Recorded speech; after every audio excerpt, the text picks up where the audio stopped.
హల్లెలూయా, హల్లెలూయా. క్రీస్తునందు ప్రియమైన దేవుని బిడ్డలారా, సహోదరి సహోదరులారా,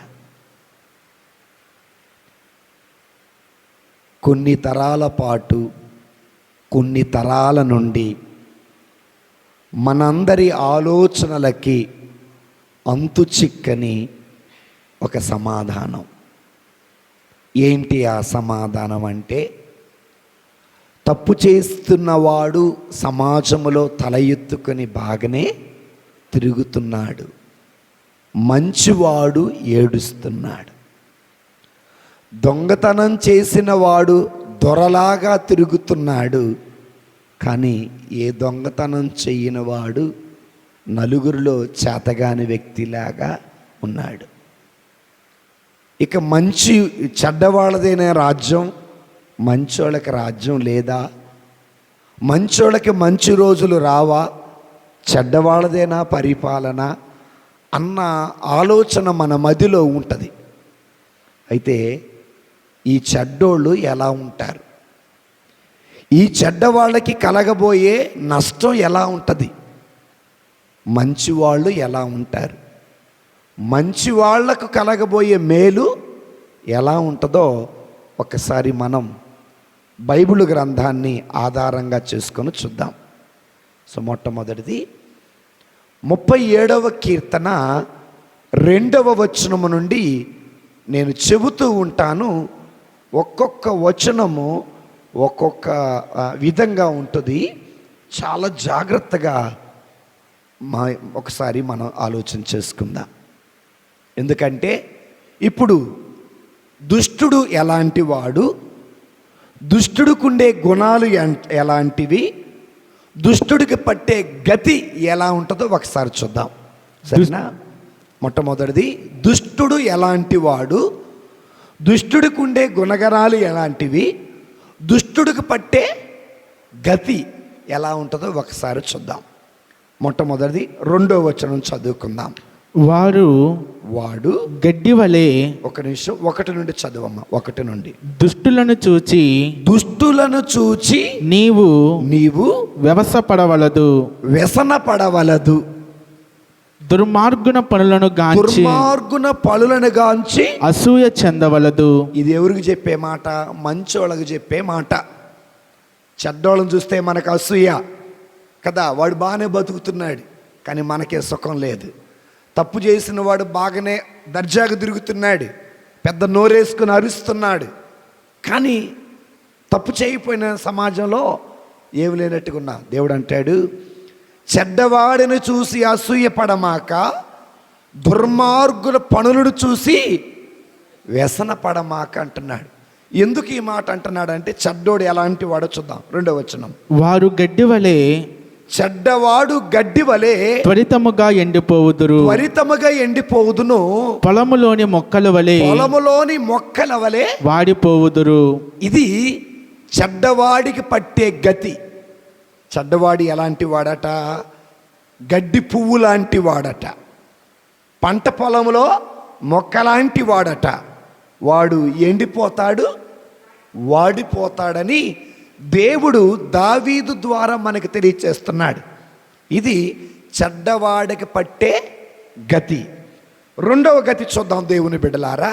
8వ వచనం చూడండి. కోపమును విడనాడి, అంటే దుష్టుడు కోపమును విడనాడి ఆగ్రహ ఆవేశములను అణుచుకొనుము. కోపము వలన కీడే గాని మేలు కలుగదు. జాగ్రత్తగా, దుష్టుడికి ఏమెక్కువ? కోపం ఎక్కువ. ఎప్పుడు కోపం వస్తుందో తెలుసా? తాను తప్పు చేసిన తర్వాత, నువ్వు తప్పు చేసావు కదా అంటే ఏమొచ్చింది? కోపం వచ్చింది, ఆవేశం వస్తుంది. అందుకే దేవుడు అంటున్నాడు, ఓ దుష్టుడా, నీ కోపం వల్ల నీకే నాశనం, నీ కోపం వల్ల నీకే కీడు అని దుష్టుడికి చెబుతున్నాడు అన్నమాట.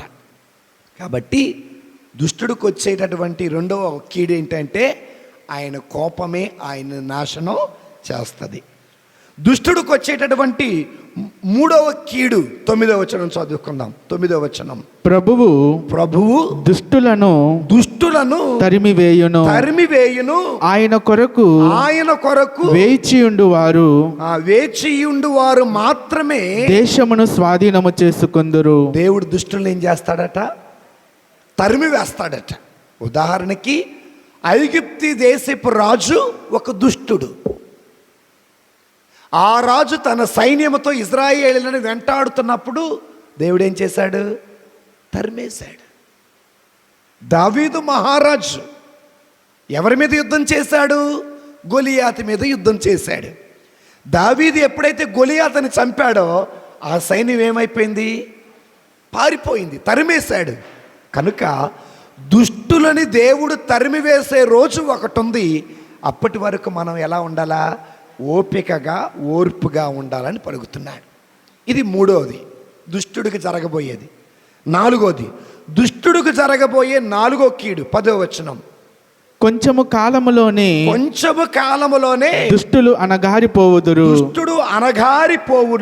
అటు పిమ్మట నీవు వారి కొరకు గాలించినను వారు దొరకరట. చూడండి ఎంత చక్కనైన మాట. దుష్టుడు ఎంతకాలం? కొద్ది కాలమే. దుష్టుడు కలకాలం బ్రతకడట. దుష్టుడు తాను జీవించే దుష్ట జీవితము కొద్ది కాలమే ఉంటుంది అని పలికిన తర్వాత ఏమంటాడంటే, ఆ దుష్టుని దేవుడు కొద్ది కాలంలో నాశనము చేసిన తర్వాతట అతడు ఎంత వెతికినా కూడా దొరకడట. కాబట్టి మనలో చాలామంది దుష్టులను చూసి బాధపడతా ఉంటాడు. ఇంత అన్యాయం చేస్తున్నాడు, ఇంత అక్రమం చేస్తున్నాడు, ఇంత ఏడిపిస్తున్నాడు, ఇంత బాధ పెడుతున్నాడు, ఇంత నాశనం చేస్తున్నాడు, ఈ దుష్టుడు ఎప్పుడు మారతాడా? ఇంత దుష్ట జీవితం జీవిస్తూ కూడా వీడు బాగానే బ్రతుకుతున్నాడు, పెత్తనం చేస్తున్నాడు, పెద్ద నోరేసుకొని అరుస్తున్నాడు అని అనుకుంటూ ఉండొచ్చు. అప్పుడు ప్రభు అంటున్నాడు, ఏమంటున్నాడు తెలుసా? దుష్టుడు కొంతకాలంలోనే నాశనమైపోతాడు. ఆడు ఎంత వెతికినా కూడా కంటికి కనపడనంతగా నాశనం చేస్తాడట దేవుడు. ఎవరిని? దుష్టుల్ని. ఇప్పుడు దుష్టుడికి వచ్చే 5వ నష్టాన్ని ఒకసారి చూద్దాం. 12వ వచనం చదువుకుందాం. 12వ వచనం. దుష్టుడు నీతిమంతుని మీద కుట్రలు పన్నును అతనిని చూచి పండ్లు కొరుకుకొనును. దుష్టుడికుండే గుణమేడిది? దుష్టుడికి నీతిమంతుని మీద ఏం పన్నుతారు? కుట్రలు పన్నుతారు. యేసు ప్రభు వారెవరు? నీతిమంతుడు. ఆయన మీద ధర్మశాస్త్ర బోధకులు, పరిసయ్యులు, పెద్దలు ఏం పన్నారు? కుట్రలు పన్నారు. కుట్రలు పన్నటం మాత్రమే కాదు, పళ్ళు పటపట కొరికారు. పళ్ళు పటపట కొరకటం మాత్రమే కాదు, ఆయన మీద ఊశారు, ఆయన మీద గుద్దారు, ఆయనను వీపుని కొట్టారు, ఆయన ఎగతాళి. ఇవన్నీ కూడా ఎవరి గుణాలు? దుష్టుడికుండే గుణాలు. అందుకే దుష్టుడు నీతిమంతుని మీద ఏం పన్నుతాడు? కుట్రలు పన్నుతాడు. అతన్ని చూచి పండ్లు కొరుకుతాడు అన్నాడు. అయితే ఇప్పుడు దుష్టుడు ఎలా ఉంటే, దుష్టుడి విషయంలో దేవుడు ఎలా ఉంటాడు? చదవమ్మా. కానీ ప్రభు అతనిని చూచి నవ్వుతాడట. ఎవరిని చూసి నవ్వుతాడు? దుష్టుడు ఎప్పుడైతే నీతిమంతుని మీద పన్నాగం పన్నుతాడో, దుష్టుడు ఎప్పుడైతే నీతిమంతుని చూసి పళ్ళు కొరుకుతాడో, అప్పుడట ఆ దుష్టుని చూసి దేవుడు నవ్వుతాడట. ఎందుకంటే పిచ్చోడా, నీతిమంతుడు నా బిడ్డ, ఆ నీతిమంతుని నువ్వేమీ చెయ్యలేవు, నీవు దుష్టుడివి, నీ ఆలోచనలు అనేవి దుష్టమైనవి, నీతిమంతుని నువ్వేమీ చెయ్యలేవు అని అంటాడు. అందుకే తర్వాత చదవమ్మా. వానికి పోకాలము దాపిరించినదని ఆయనకి తెలియను. ఎవరికి తెలిసింది? దేవుడు తెలిసింది. దుష్టుడు ఎప్పుడైతే నీతిమంతుడి మీద పన్నాగాలు పన్నుతాడో, దుష్టుడు ఎప్పుడైతే నీతిమంతుని చూసి పళ్ళు పటపట కొరుకుతాడో, అప్పుడు దేవుడు వాడిని చూసి నవ్వుతాడు. ఎందుకో తెలుసా? ఒరే దుష్టుడా, నీకు పోయే కాలం వచ్చిందని అర్థం అన్నమాట. దేవుని స్తోత్రం, హల్లెలూయా. హల్లెలూయా. ఇది ఎవరికి హెచ్చరిక? దుష్టుడికి హెచ్చరిక. అందుకే తర్వాత 14వ వచనం చూడండి. దీనులను దరిద్రులను కూలద్రోయుటకై యథార్థవంతులను మట్టుబెట్టుటకై దుష్టుడు కత్తి దూసి విల్లు ఎక్కుపెట్టుదురు. ఇది ఇంకొక గుణం. ఎవడు గుణం? ఎవరు నాశనం చేస్తారట? దీనులని, దరిద్రులని, యథార్థవంతులను మట్టు పెట్టడానికై దుష్టుడు ఏం దూస్తాడట? కత్తి దూస్తాడట. దేవుని స్తోత్రం. Praise the lord. Praise the lord. Praise the lord. Praise the lord. Praise the lord. Praise the lord. అయితే మరి దేవుడు చూస్తా ఊరుకుంటాడా? దేవుడు చూస్తా ఊరుకోడు. ఏం చేస్తాడు? 16వ వచనం చూడండి. దుష్టులందరి సొత్తు ఏకము చేసినను. కాదు. సో వారి చూడండి 15వ వచనంలో ఉంటుంది. చాలా జాగ్రత్తగా, కానీ చాలా జాగ్రత్తగా వినాలి. 14-15 వచనాలు. దుష్టుడు దీనులను దరిద్రులను కూరద్రోలుటకై యథార్థవంతులను మట్టు పెట్టుటకై దుష్టుల మీద కత్తి తీసి బాణమును ఎక్కి పట్టును. కానీ వారి కత్తి వాని గుండెల్లోనే గుచ్చుకొనును, వాడి విండ్లు విడిగిపోవును. చూడండి ఎంత చక్కనైన మాట. నువ్వు మంచోళ్ళ మీద, నీవు దీనుల మీద, నీవు దరిద్రుల మీద, నీవు నీతిమంతుల మీద కత్తి ఎక్కువ పెడితే, రాయి ఎత్తి పడితే, వాళ్ళ మీద పన్నాగాలు పడితే చివరికి నీ కత్తి నిన్నే పొడుచుకుంటుందట. ఎంత చక్కనైన మాట. యేసు ప్రభు వారు కూడా అదే అంటారు. కత్తిని పట్టువారు కత్తితోనే నశిస్తారన్నారు. కాబట్టి దుష్టుడుకుండే మరొక గుణం ఇదే. ఏంటిది? దీనులను, దరిద్రులను, వినయవంతులను, నీతిమంతులను, మంచి వాళ్ళ మీద కత్తి తీస్తారు, వాళ్ళ మీద విల్లెక్కి పడతారు.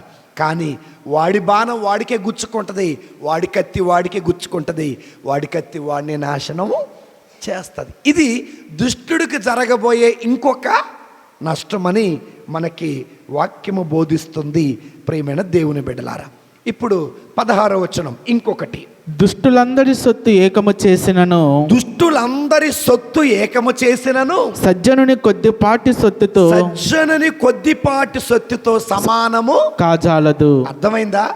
మంచివాడి దగ్గర 10 రూపాయలు ఉన్నా ఒకటే, దుష్టుడి దగ్గర 10 లక్షలు ఉన్నా ఓకే.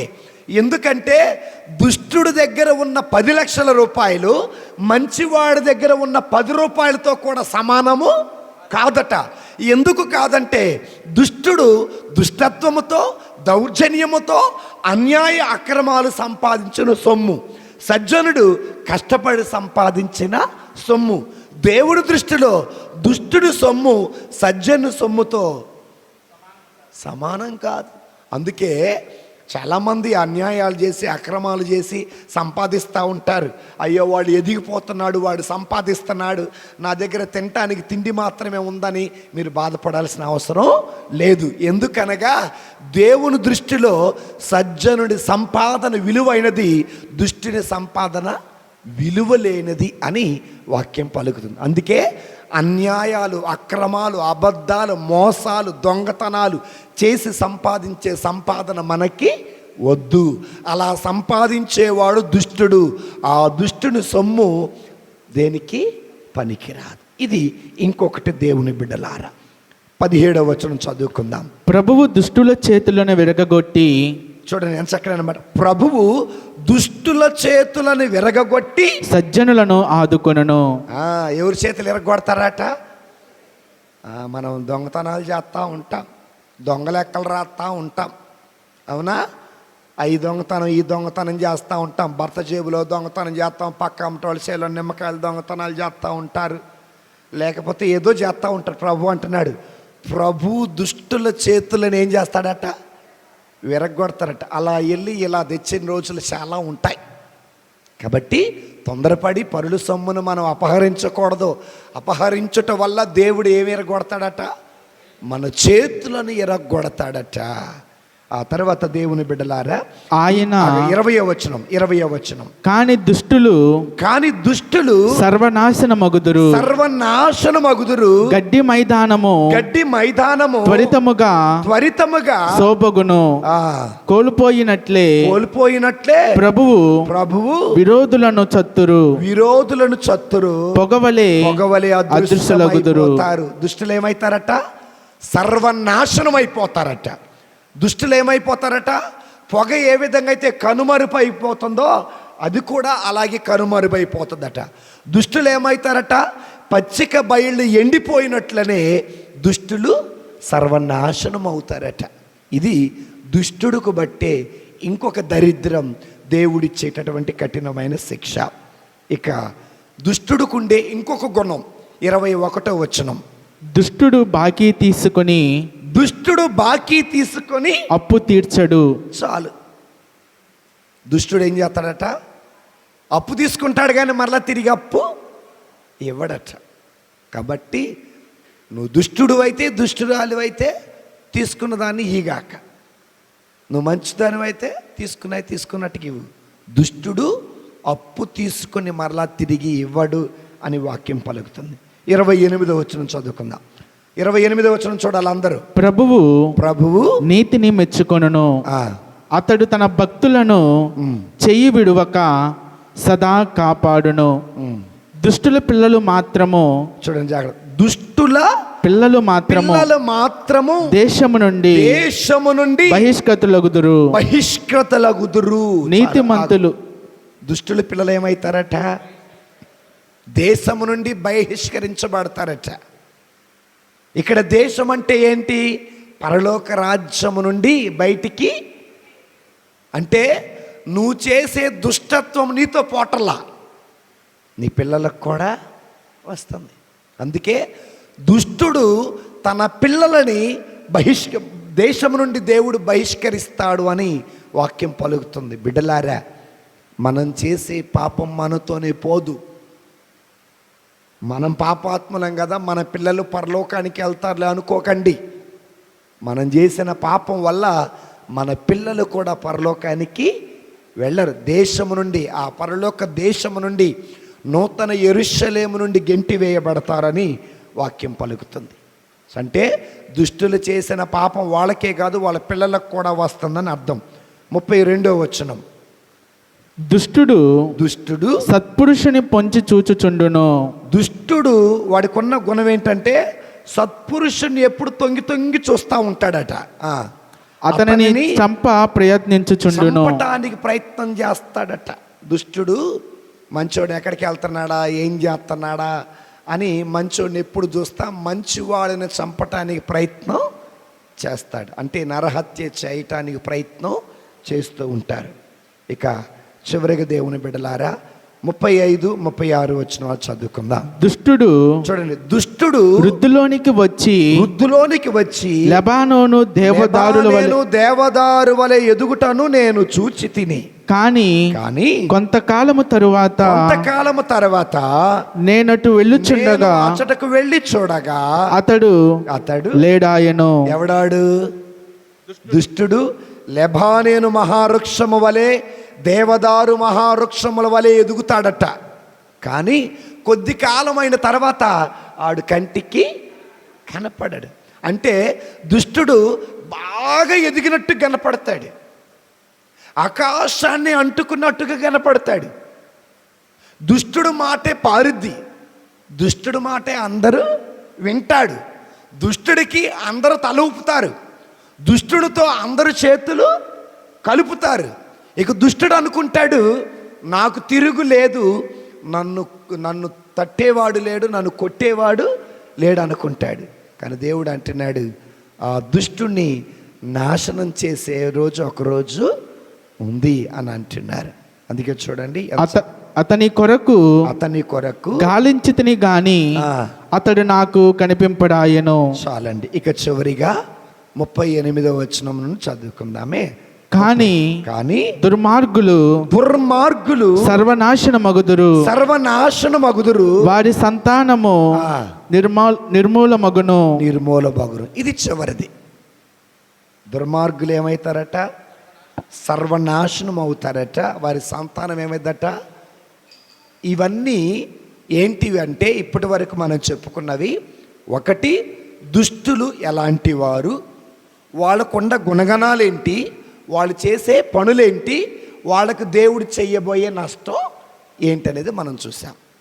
ఇప్పుడు మీకు డౌట్ రావాలి, ఫాదర్ గారండి దుష్టుల గురించే చెప్పారు కదా, మంచోళ్ళ గురించి చెప్పరా అన్న ఆలోచన మీకు రావచ్చు. అయితే దేవుడు మంచోళ్ళకు చెప్పే ఓ మంచి మాట, ఫస్ట్ మాట ఏంటంటే, ఓ మంచివాడా, ఓ మంచిదానా, దుష్టులను చూసి అసూయ పడొద్దు, వ్యసన పడొద్దు. ఏంటి? దుష్టులను చూసి అసూయ పడొద్దు. మనకి అసూయ ఎక్కువే, వ్యసనం కూడా ఎక్కువే.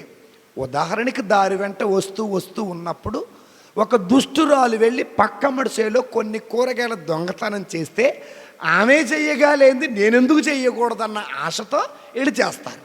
సో ఒక దుష్టుడు, ఒక దుష్టురాలు తప్పు చేసినప్పుడు అసూయ పడగాకండి, అదేవిధంగా వ్యసన పడగాకండి. మనకేమి ఎక్కువ? వ్యసనం ఎక్కువ. ఎదుటోడు సంపాదించాడు, నేను కూడా సంపాదించాలి. ఎదుటోడు దొంగతనం చేసి సంపాదించగలేని నేనెందుకు సంపాదించకూడదు? ఎదుటోడు అబద్ధమాడి సంపాదించగలేంది నేనెందుకు సంపాదించకూడదు? ఎదుటోడు పాపం చేసి సంపాదించగలేంది నేనెందుకు సంపాదించకూడదు? ఎదుటోడు తిరగంగా లేనిది నేను తిరిగితే ఎందుకు వచ్చింది? ఎదుటోడు తాగంగా లేనిది నేను తాగితే ఎందుకు వచ్చింది అన్నటువంటి అసూయ మనలో నుంచి తొలగించాలి. అలాంటి వ్యసనం మనలో నుంచి తీసేయాలి. ఇది మొట్టమొదటి హెచ్చరిక దేవుడు ఎవరికి చేసేది? మంచోళ్ళని చేసేది. దుష్టులను చూసి అసూయ పడకండి, దుష్టులను చూసి వ్యసన పడకండి. మన సంపాదన నీతితో నిజాయితీతో సంపాదించిన సంపాదన రూపాయి అయినా చాలు. దేవుని స్తోత్రం. హల్లెలూయా, హల్లెలూయా. ఇప్పుడు మంచి వాళ్ళకి కలగబోయే ఆశీర్వాదాలు, మంచి వాళ్ళకుండే గుణగణాలు, మంచి వాళ్ళకుండే చూద్దాం. సరేనా? అందరు చూడాలి. ఇప్పుడు 4వ వచనం చదువుకుందాం. ప్రభు ఒక్కొక్కనికే, చూడండి జాగ్రత్త, 4వ వచనం. ప్రభు ఒక్కనికినే ఆనంద ఒక్క నిమిషం ఆగమ్మ. 3వ వచనం చదవండి. 3వ వచనం. నీవు ప్రభువుని నమ్మి, నీవు ప్రభువుని నమ్మి మంచిని చేయము, మంచిని చేయము, అతని దేశమును వసించుచు సురక్షితముగా జీవింపము. మొట్టమొదటి అభయం దేవుడిస్తున్నాడు తెలుసా? మంచివాడికట దేవుడు ఒక సురక్షితమైన కోటలా ఉంటాడట. ఎలా ఉంటాడు? నువ్వు మంచిగా దేవునికి విధేయత కలిగి జీవిస్తే దేవుడు నీకు ఒక సురక్షితమైన కోటలాగా కాపాడుతాడు. ఇది మొదటిది. ఎవరికి ఇచ్చేది? మంచోళ్ళకి ఇచ్చేది. రెండవది 4వ వచనం చదువు నాన్న. ప్రభు ఒక్కనినే ఆనందప్రదునిగా భావింపము, అతడు నీ కోరికలను తీర్చును. ఏం తీరుస్తాడట? అంటే మంచివాడికట దేవునిలోనే ఆనందం ఉంటుందట. తన ఆనందం ఎందులో ఎతుకుతాడు? ప్రార్థనలో, వాక్యములో, ఆరాధనలో, మంచితనములో, విశ్వసనీయతలో, నీతిలో, ప్రేమలో, పవిత్రతలో వెతుకుతాడు. అంటే దేవునిలో ఆనందాన్ని వెతుకుతాడు. ఎప్పుడైతే మనము దేవుని మీద ఆధారపడి దేవునిలో ఆనందాన్ని వెతుకుతామో దేవుడు మన ప్రతి కోరికని, ఉదాహరణకి బిడ్డలు ఎవరి మీద ఆధారపడతారు? తల్లిదండ్రుల మీద ఆధారపడతారు. తల్లిదండ్రులు ఏం చేస్తారు? బిడ్డలు అడిగింది ప్రతిదీ ఇస్తారు. అదేవిధంగా మన ఆనందము దేవునిలో అయినప్పుడు, మన ఆధారం మనకు దేవుడైనప్పుడు, మంచి వాళ్ళకి ఎప్పుడు దేవుడే ఆధారం అవుతాడు. ఆ దేవుడైనప్పుడు దేవుడే మన ప్రతి కోరిక. ఇది రెండవది. మూడవది చూడండి, తర్వాత 4వ వచనం 5వ వచనం చూడండి. ప్రభువు మీదనే భారము వేయుము, ప్రభువు మీదనే భారం వేయుము. నీవు అతనిని నమ్మినచో, అతడు నీ కార్యమును నెరవేర్చును. కార్యాలు అంత చక్కని ఎవరి మీద ఆధారపడాలట? ఎవరు నమ్మాలా? ప్రభువు మీద నీ భారం వేయి. నీ కుటుంబ భారం, నీ భర్త భారం, నీ భార్య భారం, నీ బిడ్డల భారం, నీ అప్పుల భారం, నీ అనారోగ్య భారం, నీ బిడ్డల భారం, నీ నూతన గృహ నిర్మాణ భారం దేవుడి మీద ఇస్తేనట దేవుడు అంటున్నాడు నీవు చేసే ప్రతి కార్యానికి ఫలభరితం చేస్తాడు. ఇది ఎవరికిచ్చే అభయహస్తం? మంచి వాళ్ళకి దేవుడిచ్చే అభయహస్తం అని వాక్యం పలుకుతుంది. దేవుని బిడలారా, 6వ వచనం చదువుకుందాం. 6వ వచనం, అతడు నీ మంచితనమును వెలుగు వలె ప్రకాశింపచేయును. ఒకసారి గట్టిగా చప్పలు కొట్టండి. మనం మంచోళమే కదా, నేను మంచి చేసా కదా, నేను మంచిగానే ఉంటున్నా కదా, నేను పవిత్రంగానే ఉంటున్నా కదా, నేను ఏ తప్పు చేయలేదు కదా, నేను ఏ అన్యాయము చేయలేదు కదా, నాకెందుకు ఈ కన్నీళ్ళు, నాకెందుకు ఈ బాధ, నాకెందుకు ఈ ఒంటరితనం అని బాధపడినప్పుడు ప్రభు మనకు ఒక మాట ఇస్తున్నాడు. నువ్వు ఎప్పుడైతే మంచిగా బ్రతుకుతావో అప్పుడట వెలుగు నీ ఇంటిలో ప్రకాశిస్తుందట. వెలుగు అనగా దేవుడే. లోకమునకు వెలుగును నేనే. కనుక మన మంచితనము ఒక వెలుగు వలె మన కుటుంబంలో ప్రకాశిస్తుంది. ఎప్పుడైతే మన మంచితనము వెలుగుల వలె కుటుంబంలో ప్రకాశిస్తుందో భర్త జీవితంలో, భార్య జీవితంలో, బిడ్డల జీవితంలో చీకటి అనేది ఉండదు. చీకటి లేదంటే వెలుగున్నట్టే, వెలుగుందంటే మంచితనం ఉన్నట్టే, మంచితనం ఉందంటే దేవుడు ఉన్నట్లే. చూడండి, మంచోళ్ళకి దేవుడు ఏమవుతాడట? ఆ ఇంటిని ఒక వెలుగుగా మారుస్తాడట. జకరియా ఇంటిని ఒక వెలుగుగా దేవుడు మార్చాడు. దేవుడు అంటాడు, నేడే నీ ఇంటికి కొన్నేళ్ళ ఇంటిని ఒక వెలుగుగా మార్చాడు. మనం మంచిగా ఉంటే మన ఇల్లుని దేవుడు ఒక గొప్ప వెలుగుగా మారుస్తాడు. ఇప్పుడు 7వ వచనం చదవండి. దేవుని ముందట నెమ్మదిగా నిలిచియుండుము. చూడండి, మంచోడట దేవుని ముందట నెమ్మది కలిగి ఉంటాడట. అతని అనుగ్రహము కొరకు ఓపికతో వేచియుండుము. ఇతరులు సంపదలు అర్జించుటను గూర్చి గాని, ఇతరుల సంపదలను అర్జించుట గూర్చి గాని, కుతంత్రములను పన్నుటను గూర్చి ఆందోళనము చెందకము. మంచోళ్ళకి చెబుతున్నారు, ఇతరుల సంపాదన ఎలా దొంగతనం చేయాలా అన్న ఆందోళన మనకి వద్దు. ఎలా ఉండాలట? ప్రశాంతంగా ఉండాలట. ఎలా ఉండాలి? ప్రశాంతంగా ఉండాల. నీ భారం దేవుడి మీద మోపి అన్యాయపు సొమ్ము, అక్రమ సొమ్ము అర్జించకుండా ఉంటే దేవుడే మన ప్రతి అవసరాన్ని తీరుస్తాడని వాక్యం పలుకుతుంది. ఇప్పుడు మంచివాడికి చేసే మేలు ఇంకొకటి 11 చదవమ్మా.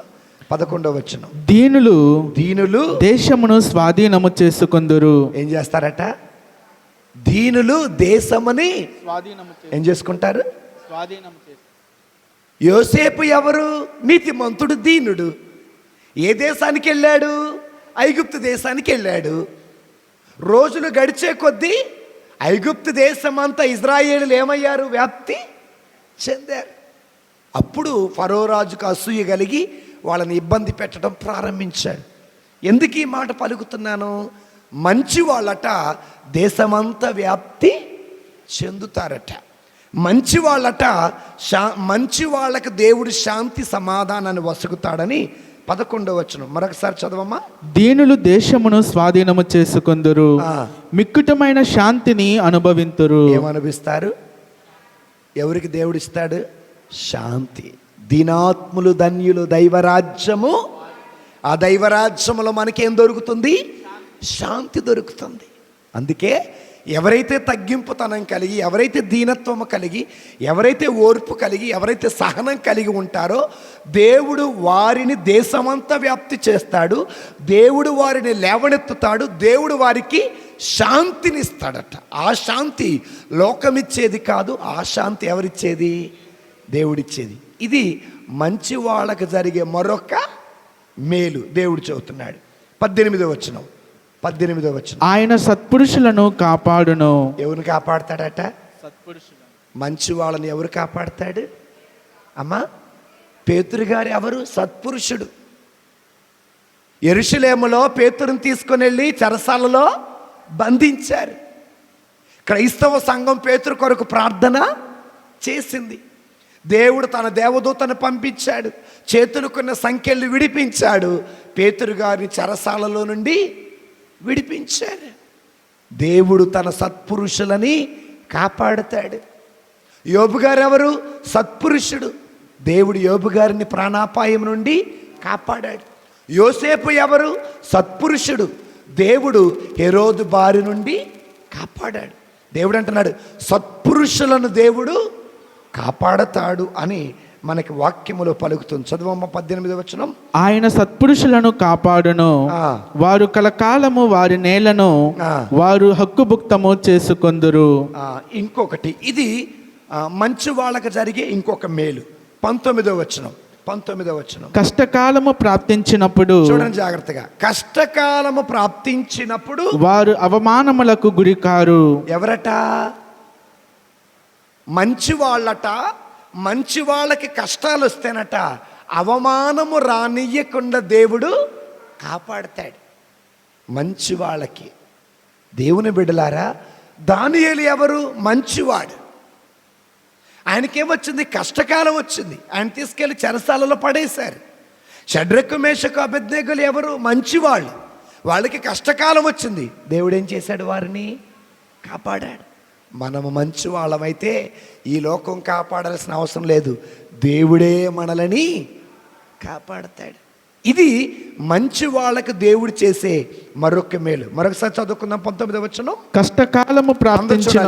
కష్టకాలము ప్రాప్తించినప్పుడు వారు అవమానములకు గురికారు. కరువు కాలమున వారికి కావలసినంత తిండి దొరికిందట.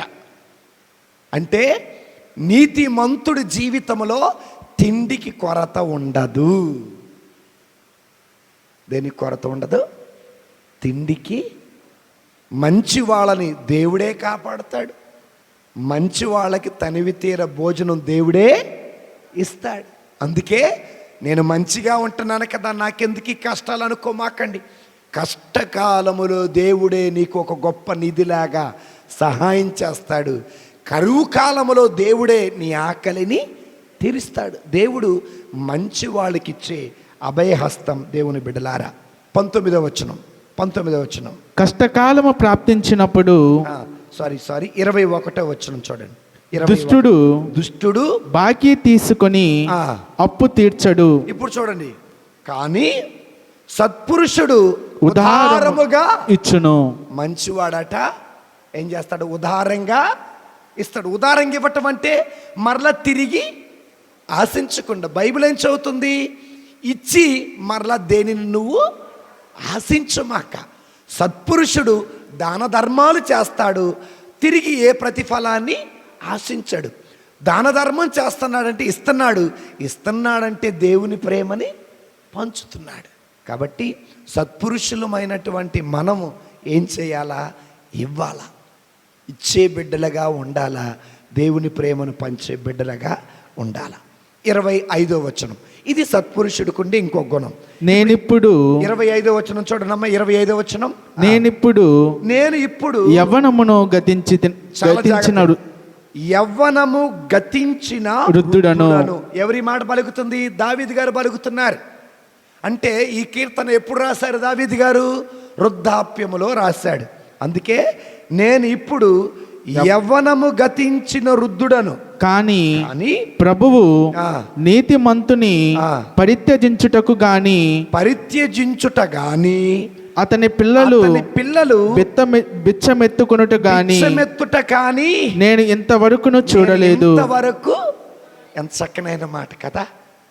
నీతిమంతుని పిల్లలట భిక్షం అడుక్కోవటం ఎక్కడ దావీదు గారు చూడలా. చూడండి ఎంత చక్కనైన మాట. నిజంగా మనం నీతితో నిజాయితీతో బ్రతికితే, నిజంగా మనం మంచితనంతో బ్రతికితే, నిజంగా మనము పవిత్రంగా బ్రతికితే దేవుడు ఏమంటున్నాడు తెలుసా? ప్రభు నీతిమంతుని పరిత్యజించడో, దేవుడు అతని పిల్లలను భిక్షం అడుక్కునేలాగా చెయ్యడు. ఇది నీతిమంతుడికి దేవుడిచ్చే మరొక ఆశీర్వాదం, వరము. దేవుని బిడ్డలారా, సహోదరి సహోదరులారా, ఇప్పుడు 30వ వచనంకి వెళ్దాం. పుణ్యపురుషుడు, చూడండి జాగ్రత్త, 30వ వచనం. పుణ్యపురుషుడు విజ్ఞాన వాక్యములను పలుకును, నీతిని ప్రకటించును. నీతి మంచి బిడ్డలట ఏ పలుకులు వస్తాయి? నోటి నుండి విజ్ఞాన పలుకులు వస్తాయి. విజ్ఞానం అనగా దేవుడిచ్చే వరం. సో మంచి వాళ్ళ నోటి నుండి ఏ పలుకులు వస్తాయి? విజ్ఞాన పలుకులు, మంచి మాటలు, ఆశీర్వాదకరమైన మాటలు, దీవెనకరమైన మాటలు వస్తాయి అని వాక్యము పలుకుతుంది. ప్రియమైన దేవుని బిడ్డలారా, ఒకసారి చదువుకుందాం మరలా 30వ వచనము. పుణ్యపురుషుడు విజ్ఞాన పలుకులు పలుకును, నీతిని ప్రకటించును. ఏం చేస్తాడట? నీతిని మాత్రమే ప్రకటిస్తాడు. దేవుని స్తోత్రం. హల్లెలూయా, హల్లెలూయా. ఇది నీతిమంతుడికుండే మరొక గుణం అన్నమాట. 31వ వచనం చదువుకుందాం. దేవుని ధర్మశాస్త్రమును హృదయమున నిలుపుకొని ఉండును కనుక అతడు పాపము చేయడు. ఎవరట? నీతిమంతుడి హృదయము నిండా, మంచివాని హృదయము నిండా, సత్పురుషుడు హృదయము నిండా దేవుని ధర్మశాస్త్రం ఉంటుందట. అంటే దేవుని వాక్యము ఉంటుందట. అతడు ఎన్నడూ పాపము చెయ్యడు. కనుక మనం దేవుని బిడ్డలం. మన హృదయము నిండా ఏముండాలా? కోపం, ద్వేషం, అసూయ, పగలు ఇవేవి ఉండకూడదు. మన హృదయము నిండా ధర్మశాస్త్రం, దేవుని వాక్యము ఉండాలి. ప్రియమైన దేవుని బిడ్డలారా, ఇక 33వ వచనం చదువుకుందాం. కానీ ప్రభువు సజ్జనుని దుర్మార్గుని చేతికి చిక్కనీయడు. ఎంత చక్కనైన మాట కదా! మంచోళ్ళని ఎవరి చేతిలో పడనీయడాట? చెడ్డోడి చేతిలో పడనీయడు. దేవుడికి తెలుసు తన బిడ్డలని దుష్టుల చేతుల నుండి ఎలా కాపాడుకోవాల. మరట మంచివారి చుట్టూరా దేవుని సన్నిధి ఎప్పుడు కాపలాగుంటుందట. మంచివారి చుట్టూరా దేవుని పరిశుద్ధాత్మ అగ్ని ఎప్పుడు కంచవలే కాపుగా ఉంటుంది. అందుకే మంచి మాట పలికారు. ఏమన్నారు తెలుసా? ఆ వచనం చదువుతుంటేనే మంచి మాట. కానీ ప్రభు సజ్జనుని దుర్మార్గుల చేతిని చిక్కనీయక తీర్పునందు దోషిగా గణింపబడ దౌర్భాగ్యమును అతనికి పట్టనీయడు. చూడండి, ఇక చివరిగా దేవుని బిడ్డలారా 39వ వచనం చదువుకుందాం. 39, 40 వచనాలు చదువుకుని ముగిద్దాం. ప్రభువు నీతిమంతులను రక్షించుచు ఆపత్కాలమున వారిని ఆదరించును. సో రక్షిస్తాడు, ఆదరిస్తాడు. ఎవరిని? మంచోళ్ళని, నీతిమంతులని. అదేవిధంగా నీతిమంతులు ప్రభువును ఆశ్రయించరు కనుక అతడు వారికి సహాయం చేసి వారిని కాపాడును, దుష్టుల బారి నుండి సంరక్షించును. Praise the Lord. Hallelujah, hallelujah. మీకు ఎప్పుడైనా మనం ఎంత పవిత్రంగా బ్రతుకుతున్నాం, ఇంత నీతిగా బ్రతుకుతున్నాం, ఇంత నిజాయితీగా బ్రతుకుతున్నాం, నా వల్ల ఏ జీవితం నాశనం కాలేదు, నా వల్ల ఎవరు ఏడవలేదు, కానీ నన్ను ఏడిపిస్తూ బాధ పెడుతూ ఆ తప్పు చేస్తూ కూడా సమాజంలో తల ఎత్తుకుని తిరుగుతున్నారు, ఏంట ఈ బ్రతుకు అని మీకు అనిపించినప్పుడు ఈ కీర్తన చదవండి. ఎన్నో కీర్తన? 37వ కీర్తన చదవండి. 37వ కీర్తన 2 భాగాలు చేశాడు. మొదటి భాగం ఏంటంటే దుష్టులు, వారి మనస్తత్వం, వారు చేసే క్రియలు, వారికి పట్టపోయే గతి. రెండవది సత్పురుషుడు, వాళ్ళ గుణాలు, వారు చేసే పనులు, దేవుడు వారిని ఎలా కాపాడుతాడు, దేవుడికి వారికి ఎలాంటి బహుమానం ఇస్తాడో, ఇవి 2 విభజించబడ్డాయి. కాబట్టి దేవుని బిడ్డలారా, ఎవరైనా మీ దగ్గరికి వచ్చి అయ్యో ఇట్లా జరుగుతుంది, ఇంత అన్యాయమా, ఇంత అక్రమం అన్నప్పుడు ఏ కీర్తన చదవమనాలా? ఏ కీర్తన? 32 ఎన్ని? 37. సో 37వ కీర్తన చదివితే చాలా సంతోషం అనిపించింది అన్నమాట. ఎందుకంటే దేవుడు పలికినటువంటి ఇది దావీదు గారు తన వృద్ధాప్యములో రాసిన కీర్తన అన్నమాట. ఎవరికి సమాధానం ఇస్తూ రాసిన కీర్తన ఏంటంటే చెడ్డవాళ్ళను చూసి మంచివాడు కృంగిపోతున్నాడు అన్నమాట. చెడ్డవాడు బయట బాగా పెత్తనం చేస్తున్నాడు, చలాయిస్తున్నాడు, నా బతికేందిరా అని ఏడుస్తున్నా ఉన్న వాళ్ళకి భక్తుడైన దావీదు గారు రాసే కీర్తన. కాబట్టి ఆ కీర్తన చదవండి, చెప్పండి, దేవుడు సమాధానం ఇస్తాడు. పిత, పుత్ర, పవిత్ర ఆత్మ నామమున ఆమేన్. అర్పణ గీతం పాడుకుందాం.